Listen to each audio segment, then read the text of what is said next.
আসসালামু আলাইকুম। শুভ সকাল। সবাইকে স্বাগত জানাচ্ছি আমার দেশ আজকের লিড নিউজে। সঙ্গে আছি তাহমিনা তাসির। আমাদের আজকের লিড নিউজের শিরোনাম, প্রতিশ্রুতি ছিল মেধাভিত্তিক, অভিযোগ দলীয়করণের। নিউজটি লিখেছেন এম এ নোমান ও রকিবুল হক। চলুন দর্শক জেনে নেওয়া যাক লিড নিউজটির বিস্তারিত। ক্ষমতাসীন বিএনপির নির্বাচনী ইশতেহারের বড় একটি অংশ জুড়ে ছিল মেধাভিত্তিক প্রশাসন গঠনের অঙ্গীকার। প্রশাসনকে রাজনীতিকরণের বাইরে রাখতে প্রচলিত ওয়েস্টমিনিস্টার ধাঁচের আমলাতন্ত্রের খোল নলচে বদলাতে ইশতেহারে দলীয় মেরিটোক্রেসি প্রতিষ্ঠার কথা বলেছে। এর মাধ্যমে মেধা, সততা, সৃজনশীলতা, দক্ষতা, অভিজ্ঞতা ও প্রশিক্ষণ, নিয়োগ, বদলি, পদায়ন ও পদোন্নতির মাপকাঠি ঘোষণা করা হয়। ব্যক্তিগত মতাদর্শের কারণে কাউকে বঞ্চিত না করার প্রতিশ্রুতিও দেয় দলটি।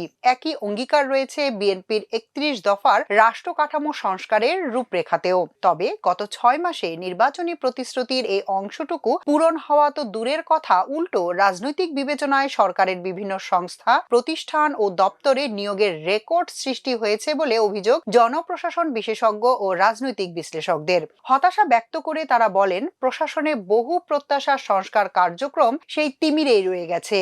সবকিছু চলছে আগের মতোই। এদিকে প্রধানমন্ত্রী তারেক রহমান গতকাল মঙ্গলবারও মেধা ও দক্ষতার ভিত্তিতে জনবান্ধব জনপ্রশাসন গড়ে তোলার প্রতিশ্রুতি দিয়েছেন। এক অনুষ্ঠানে তিনি বলেন, সৎ ও দক্ষ কর্মকর্তাদের আরো বেশি কাজের সুযোগ করে দিতে চাই। প্রধানমন্ত্রীর এ ধরনের অবস্থানের পরও রাজনৈতিক নিয়োগ নিয়ে বিতর্কের পাশাপাশি সরকারি দপ্তরগুলোতে ঘুষ, দুর্নীতি, ফাইল জিম্মি করে টাকা আদায় আগের যে কোনো সময়ের তুলনায় বেড়েছে। জেলা ও উপজেলা পর্যায়ে শতাধিক সেবা গ্রহীতার সঙ্গে কথা বলে আমার দেশ। তাদের অধিকাংশই ঘুষের বিনিময়ে সেবা পেয়েছেন বলে জানান। সুশাসন ও নাগরিক সেবা নিয়ে কাজ করে এমন বেসরকারি সংস্থার প্রধানদের মতে, সরকারি দপ্তরগুলোতে জনগণের হয়রানি ও অর্থের বিনিময়ে সেবা দেওয়ার প্রবণতা আগের মতোই চলমান। শিক্ষা খাতে লক্ষ্য করলে দেখা যায়, সরকারের প্রথম ৬ মাসে ২৮টি পাবলিক বিশ্ববিদ্যালয়ে দলীয় বিবেচনায় উপাচার্য নিয়োগ হয়। তাদের অধিকাংশই ক্ষমতাসীন দল এবং এর বিভিন্ন পেশাজীবী, সামাজিক ও সাংস্কৃতিক সংগঠনের সঙ্গে সম্পৃক্ত। সেখানে মেধা ও যোগ্যতার পরিবর্তে দলীয় বিবেচনাকে প্রাধান্য দেওয়া হয়েছে বলে শিক্ষকদের অভিযোগ। প্রধানমন্ত্রীর বিশেষ সহকারী সহ প্রশাসনের বিভিন্ন পদে দলীয় নেতাদের নিয়োগ নিয়ে মিশ্র প্রতিক্রিয়া রয়েছে প্রজাতন্ত্রের কর্মকর্তাদের মধ্যে। তাদের দাবি, রীতি অনুযায়ী এসব পদে সাধারণত অতিরিক্ত সচিব পদমর্যাদার কর্মকর্তাদের পদায়ন করা হয়। আগেও বিভিন্ন সময়ে এসবের কোনোটিতে রাজনৈতিক নিয়োগ হয়েছে, তবে এবারই ঢালাওভাবে একযোগে 11টি সংস্থা ও প্রতিষ্ঠানের শীর্ষ পদে দলীয় নিয়োগ হয়েছে। এর আগে সিটি কর্পোরেশন ও জেলা পরিষদে সরকার দলীয় নেতাদের প্রশাসক নিয়োগ দেয়া হয়।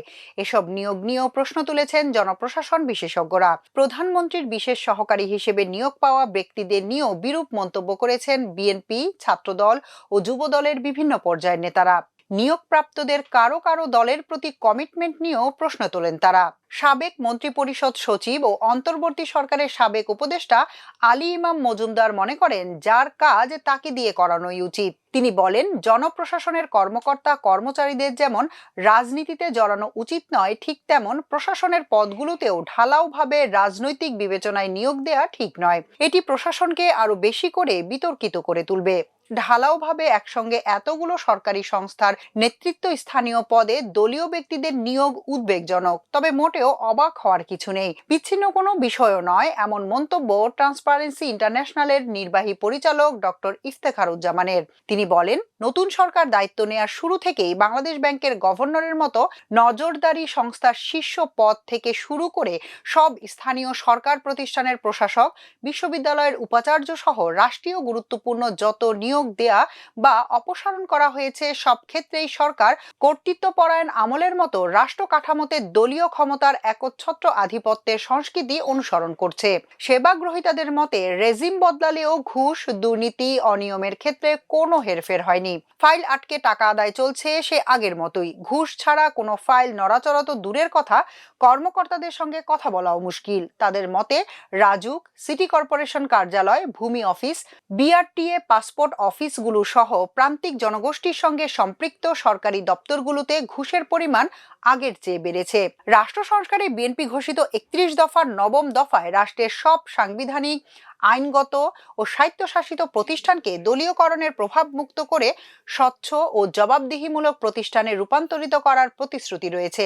এক্ষেত্রে প্রয়োজনীয় আইন সংস্কারের মাধ্যমে এসব প্রতিষ্ঠানের পুনর্গঠন করা হবে। গুরুত্বপূর্ণ সাংবিধানিক পদগুলোতে নিয়োগের আগে সংসদীয় কমিটি শুনানি ও ভেটিং প্রক্রিয়া চালুর প্রস্তাব দেওয়া হয়েছে, যাতে নিয়োগপ্রাপ্ত ব্যক্তির যোগ্যতা ও নিরপেক্ষতা নিশ্চিত হয়। বিএনপির নির্বাচনী ইশতেহারের মুখবন্ধে বলা হয়েছে, সুদীর্ঘ গণতান্ত্রিক আন্দোলনে হাজারো শহীদের রক্ত, জুলাই যোদ্ধাদের অসীম আত্মত্যাগ ও শহীদ মায়েদের প্রত্যাশা আমাদের সামনে একটি অনিবার্য দায়িত্ব তুলে দিয়েছে। আর সেটি হলো একটি বৈষম্যহীন, মেধাভিত্তিক ও জবাবদিহিমূলক রাষ্ট্র গড়ে তোলা, যার লক্ষ্য মানবিক, জনগণ কেন্দ্রিক ও ইনসাফ ভিত্তিক সমৃদ্ধ বাংলাদেশ। ইশতেহারে গুরুত্ব সহকারে এও বলা হয়েছে, মেধাভিত্তিক সরকারি নিয়োগ নিশ্চিত করা হবে। দেশের পাবলিক বিশ্ববিদ্যালয়গুলোতে নগ্ন দলীয়করণের রেকর্ড হয়েছিল পতিত আওয়ামী সরকারের সময়ে। অন্তর্বর্তী সরকার ক্ষমতায় আসার পর ফ্যাসিবাদের দোসর ও গণহত্যায় সহযোগী উপাচার্যদের সরিয়ে বা তাদের পদত্যাগের কারণে শূন্য পদে তুলনামূলক গ্রহণযোগ্য ব্যক্তিদের নিয়োগ দেওয়া হয়েছিল। যদিও এইসব উপাচার্যের দু একজন জামায়াতপন্থী বা প্রকাশ্য রাজনৈতিক পরিচয়হীন থাকলেও বাকি সবাই ছিলেন বিএনপির অনুসারী বা সক্রিয় সদস্য। 4 বছরের জন্য এসব উপাচার্য নিয়োগপ্রাপ্ত হলেও দুঃখজনকভাবে 2 বছর মেয়াদ পূরণেরও সুযোগ পাননি তারা। বর্তমান সরকার ক্ষমতায় আসার 1 মাসের মাথায় শুরু হয় উপাচার্য পরিবর্তন। 59টি পাবলিক বিশ্ববিদ্যালয়ের মধ্যে এ পর্যন্ত অন্তত 28টিতে নতুন উপাচার্য নিয়োগ দেওয়ার খবর পাওয়া গেছে। এর মধ্যে কয়েকজনের সরাসরি দলীয় সম্পৃক্ততা সহ বাকিরা বিএনপির পেশাজীবী সংগঠন জিয়া পরিষদ, জাতীয়তাবাদী পেশাজীবী পরিষদ বা শিক্ষক সংগঠন সাদা দল ও ইউটেবের সাবেক ও বর্তমান নেতা। এসব বিশ্ববিদ্যালয়ে পর্যায়ক্রমে উপাচার্য ও ট্রেজারার পদেও নতুন লোক নিয়োগ দেয়া হচ্ছে। বিএনপি সরকার গঠনের 1 মাসের মাথায় গত 16 মার্চ প্রথমবারের মতো একযোগে ঢাকা বিশ্ববিদ্যালয় সহ 8টি পাবলিক বিশ্ববিদ্যালয়ের ভিসি পরিবর্তন করা হয়। একই সঙ্গে পরিবর্তন করা হয় ইউজিসি চেয়ারম্যানও। 5 আগস্টের গণ অভ্যুত্থান পরবর্তী অন্তর্বর্তী সরকারের সময়ে পরিবর্তন করা ইউজিসি চেয়ারম্যান ও উপাচার্যদের মেয়াদ মাত্র 1.5 বছর না যেতেই তা অনেকটা গণহারে পরিবর্তন হওয়ায় বিরোধী দল সহ বিভিন্ন মহলে ব্যাপক সমালোচনা ছড়িয়ে পড়ে। দলীয় লোকদের বসাতেই কোনো কারণ ছাড়াই আগের ভিসিদের সরিয়ে দেওয়া হয় বলে অনেকে মন্তব্য করেন। সরকারি প্রতিষ্ঠানগুলোতে দলীয় নিয়োগের সংস্কৃতির বিষয়ে আন্তর্জাতিক বিশ্লেষক সাবিনা আহমেদ বলেন, বাংলাদেশে ক্ষমতা পরিবর্তনের সঙ্গে সঙ্গে কেন্দ্রীয় ব্যাংক, বিশ্ববিদ্যালয়ের উপাচার্য পদ, রাষ্ট্রীয় টেলিভিশন সহ গুরুত্বপূর্ণ প্রতিষ্ঠানের শীর্ষ স্থানগুলোতে দলীয় লোক নিয়োগের যে ধারা চলে আসছে তা কোনো আকস্মিক ঘটনা নয়। এটি এক গভীর ও দীর্ঘস্থায়ী রাজনৈতিক সংস্কৃতি, যাকে বিজয়ীর সবকিছু দখল নীতির ক্লাসিক প্রকাশ করা চলে। এটি নিছক ক্ষমতার অভ্যাস, যা ক্রমে প্রতিষ্ঠানটিকে দলীয় সম্পত্তিতে পরিণত করছে। দেশের স্কুল, কলেজ ও মাদ্রাসাগুলো পরিচালনায় ম্যানেজিং কমিটি ও গভর্নিং বডি গঠনে ভোটের মাধ্যমে শিক্ষক, অভিভাবক প্রতিনিধি নির্বাচনের নিয়ম আছে। তবে নানা অজুহাতে দীর্ঘদিন ধরে সেই নির্বাচনের সুযোগ পাচ্ছে না প্রতিষ্ঠানগুলো। দলীয়করণের মাধ্যমে একের পর এক গঠন করা হচ্ছে অ্যাডহক কমিটি। এমনকি জরুরি অবস্থার নিয়ম কাজে লাগিয়ে বর্তমান গণতান্ত্রিক সরকারের সময় বিশেষ পরিস্থিতি কমিটিও গঠন করা হচ্ছে। সম্প্রতি রাজধানীর একটি স্কুল অ্যান্ড কলেজে গভর্নিং বডি নির্বাচনের আয়োজন করা হলেও তা শেষ মুহূর্তে বাতিল করা হয়। এতে সংশ্লিষ্ট শিক্ষক ও অভিভাবকদের মাঝে বেশ ক্ষোভের সৃষ্টি হয়েছে।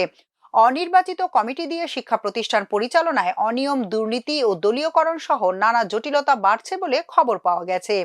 নোবেল বিজয়ী অর্থনীতিবিদ ডক্টর মোহাম্মদ ইউনূসের নেতৃত্বাধীন অন্তর্বর্তী সরকারের সময় প্রশাসনিক সংস্কারের অংশ হিসেবে অবসরপ্রাপ্ত আমলা আব্দুল মুঈদ চৌধুরীর নেতৃত্বে একটি কমিশন গঠন করা হয়েছিল। সেই কমিশন আমলাতন্ত্রের উপনিবেশিক ও সামন্তবাদী মানসিকতা ও কাঠামো ভেঙে দেশপ্রেমিক, জনবান্ধব, দুর্নীতিমুক্ত ও আইনের প্রতি শ্রদ্ধাশীল একটি দক্ষ প্রশাসন গঠনের লক্ষ্যে বেশ কিছু গুরুত্বপূর্ণ সুপারিশ করে। এতে জনপ্রশাসনের নিয়োগ, পদোন্নতি, পদায়ন, শৃঙ্খলা বিধান ও জবাবদিহিতা নিশ্চিতকরণের নানামুখী পদক্ষেপ নেয়ার সুপারিশ করা হয়। এই সুপারিশ তৈরির আগে জনপ্রশাসন বিশেষজ্ঞ, দেশের বিভিন্ন শ্রেণী ও পেশার নাগরিক এবং বিভিন্ন রাজনৈতিক দলের অভিমত নেয় মুঈদ কমিশন। রাজনৈতিক প্রভাব ও লেজুর বৃত্তির বাইরে থেকে সব ক্ষেত্রে প্রতিযোগিতামূলক পরীক্ষার মাধ্যমে মেধা ও দক্ষতা যাচাইয়ের কথা বলা হয় কমিশনের প্রতিবেদনে। এজন্য পুলিশ ভেরিফিকেশন ব্যবস্থা তুলে দেওয়া, জুডিশিয়াল সার্ভিসের মতো স্বাস্থ্য ও শিক্ষা কমিশন গঠন করারও সুপারিশ করে এ কমিশনের ওই সুপারিশ এখনো প্যাকেটবন্দি অবস্থায় রয়েছে বলে জানিয়েছেন সংশ্লিষ্ট কর্মকর্তারা। মুইত কমিশনের সুপারিশের বিষয়ে গবেষক ও জনপ্রশাসন সংক্রান্ত অসংখ্য বইয়ের লেখক ফিরোজ মিয়া বলেন, দেশে বর্তমানে যে প্রশাসন রয়েছে সেটা মূলত জনবান্ধব নয়। বিগত আওয়ামী লীগ সরকারের সময় জনপ্রশাসনকে রাজনৈতিক লেজর বৃত্তির সর্বনিম্ন স্তরে নামানো হয়েছে। মূলত দুর্নীতি, দুঃশাসন ও মানুষকে দমিয়ে রাখার কৌশল হিসেবে এটি করা হয়েছিল। অন্তর্বর্তী সরকার প্রশাসনকে আওয়ামী ধারা থেকে বের করতে ব্যর্থ হয়েছে। এখনো ওই প্রশাসনিক কাঠামোই রয়ে গেছে। প্রশাসনকে দলীয় গণ্ডির ভেতর থেকে বের করে সত্যিকারের জনবান্ধব প্রশাসন হিসেবে গড়ে তুলতে না পারলে দেশে কখনোই সুশাসন প্রতিষ্ঠা করা সম্ভব হবে না বলেও মনে করেন সাবেক এই শীর্ষ আমলা। এখনকার মতো এ পর্যন্তই। সবাই ভালো থাকুন, সুস্থ থাকুন আমার দেশের সঙ্গে। চ্যানেলটি ভালো লাগলে সাবস্ক্রাইব করুন। আল্লাহ হাফেজ।